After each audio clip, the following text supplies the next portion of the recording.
దేశవ్యాప్తంగా intelligence bureau హెచ్చరికలు జారీ చేసింది. ఢిల్లీ, పంజాబ్లో ఉగ్రదాడులు జరగవచ్చని హెచ్చరించింది. ఇండిపెండెన్స్ డే సందర్భంగా హై అలర్ట్ జారీ చేశారు. దేశంలోకి 2 ఉగ్రవాదులు చొరబడినట్లు ఐబీ చెప్పింది. దీంతో కశ్మీర్లో భద్రత మరింత కట్టుదిట్టం చేశారు. ఢిల్లీ ఎయిర్పోర్ట్లో విస్తృత తనిఖీలు చేస్తున్నారు.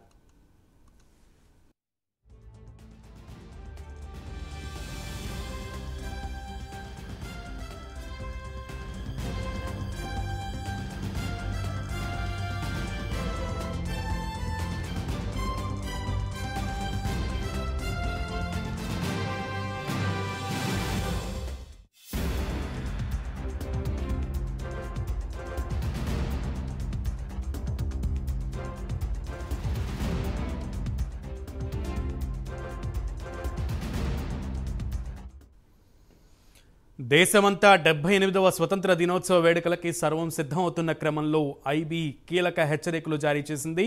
దేశంలో 2 ఉగ్రవాదులు చొరబడినట్లుగా ఐబీ హెచ్చరించినటువంటి పరిస్థితి ఉంది. ఈ నేపథ్యంలో ప్రభుత్వం కట్టుదిట్టమైన ఏర్పాట్ల దృష్ట్యా ఎక్కడికక్కడ తనిఖీలు చేస్తున్నటువంటి దృశ్యాలు మనకు కనబడుతున్నాయి. ఆ స్టేట్మెంట్ గురించి కంప్లీట్ డీటెయిల్స్ మా ఇన్పుట్ ఎడిటర్ టీవీ రావు అందిస్తారు. టీవీ రావు, కంప్లీట్గా దేశవ్యాప్తంగా ఇప్పుడు హై అలర్ట్ ప్రకటించినటువంటి పరిస్థితి కనబడుతోంది. ఒక ప్రక్కన దేశమంతా కూడా స్వతంత్ర దినోత్సవ వేడుకలను అంగరంగ వైభవంగా నిర్వహించుకునేందుకు సిద్ధమవుతున్న క్రమంలో ఇటువంటి హెచ్చరికలను ఏ రకంగా చూడాలి?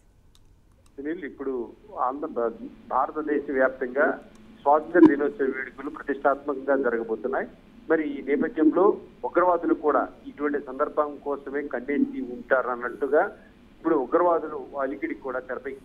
ప్రధానంగా ఈ ఇంటెలిజెన్సీ వర్గాలు తెలియజేసిన విషయం ఏంటంటే, 2 ఉగ్రవాద సంస్థకు చెందినటువంటి వ్యక్తులు 2 కూడా దేశంలో ఆత్మాహుతి దాడులకు పాల్పడాలని వారిరువురు కూడా మాట్లాడుకుంటున్నటువంటి రికార్డులు స్వాధీనం చేసుకున్నారు. దీన్ని బట్టి చూస్తే ఈ ఉగ్రవాదులు ఏదైనా వాళ్ళు ఇచ్చినటువంటి పథకం ప్రకారం ఏంటంటే, ఏదైతే ఈ ఉగ్రవాద సంస్థలకు సంబంధించిన ఇరువురు కూడా స్వాతంత్ర దినోత్సవ వేడుకల్లో ఏదైతే గుంపులుగా ఉన్నటువంటి వారిలో చొరబడి ఆత్మాహుతి దాడికి పాల్పడాలి అనేటువంటి ప్రయత్నాలు సంబంధించినటువంటి ఆడియో లీక్ ఒకటి రిలీజ్ అయింది.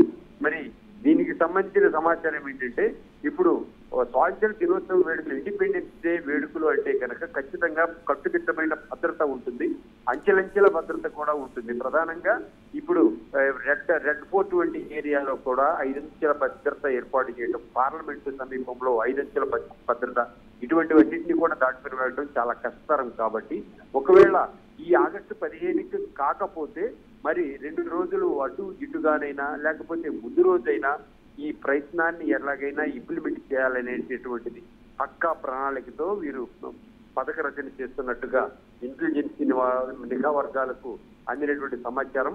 దీనికి సంబంధించి పాకిస్తాన్ ISI నిఘా సంస్థ కూడా దీనిపై కసరత్తు చేస్తున్నట్టుగా తెలుస్తోంది. అయితే ఈ ఉగ్రవాదుల్ని అక్కడ ISI సంస్థ కూడా ఏదో మానిటరింగ్ చేస్తున్నట్టుగా సమాచారం ఉంది. అయితే దీన్ని బట్టి చూస్తే ఇప్పటికే పలువురి అనుమానితుల్ని అదుపులోకి తీసుకోవడం కూడా జరిగింది. భద్రతా దళాలు ఒక ఉగ్రవాదిని కూడా ఇటీవల జరిగినటువంటి పరిణామాలు చూస్తే జమ్మూ కాశ్మీర్ లో ఎవరైతే ఉన్నారో ఇప్పుడు తెరపైకి వచ్చినటువంటి ఈ సంస్థలకు సంబంధించినటువంటి వ్యక్తులను ఇక్కడ జమ్మూ కాశ్మీర్ లో మట్టు పెట్టినటువంటి సందర్భం. మరి ఆ సందర్భంగా కొన్ని మారణాయుధాలను కూడా స్వాధీనం చేసుకోవడం జరిగింది. మరి ఈ మొత్తం వ్యవహారాన్ని చూస్తే గనక స్వాతంత్ర దినోత్సవం అంటే గనక ఖచ్చితంగా హై అలర్ట్ అనేటటువంటిది ఏదైతే ఇంటెలిజెన్స్ నిఘా వర్గాలలో సూచనల మేరకు హై అలర్ట్ ప్రకటించడం జరుగుతుంది. అయితే కనుక ఇప్పుడు ఉగ్రవాదులు కూడా తెరపైకి వచ్చారు. ఆ ఉగ్రవాదులు అయితే దేశంలో ప్రశాంతంగా జరిగేటటువంటి ఈ కార్యక్రమాలు, ఆనందంతో జరిగేటువంటి ఈ కార్యక్రమాలకు సంబంధించి డిస్టర్బ్ చేయాలనేటటువంటి లక్ష్యంతోనూ లేకపోతే ఏదో ఒక విధంగా దారి మళ్లించటం, ఆలోచన సరళిని మళ్లించటం వంటి అంశాలు ఏదైతే ఉగ్రవాద చర్యల్లో భాగంగా ఇటువంటి టాక్టిక్స్ అనేటటువంటిది జరుగుతూ ఉంటుంది.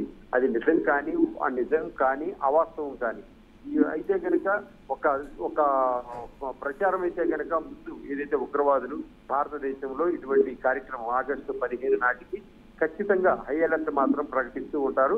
ఈ ఉగ్రవాద సంస్థల నుంచి ఆల్-ఖైదా కానీ ఇలాగా ఏదైనా సంస్థలు ISI నుంచి కానీ ఈ సంస్థల నుంచి కొన్ని జమాత్ ఇస్లాం గురించి కానీ ఇటువంటివి ఖచ్చితంగా తెరపైకి వచ్చేటటువంటి హెచ్చరికలు మాత్రం మనం చూస్తూ ఉంటాం.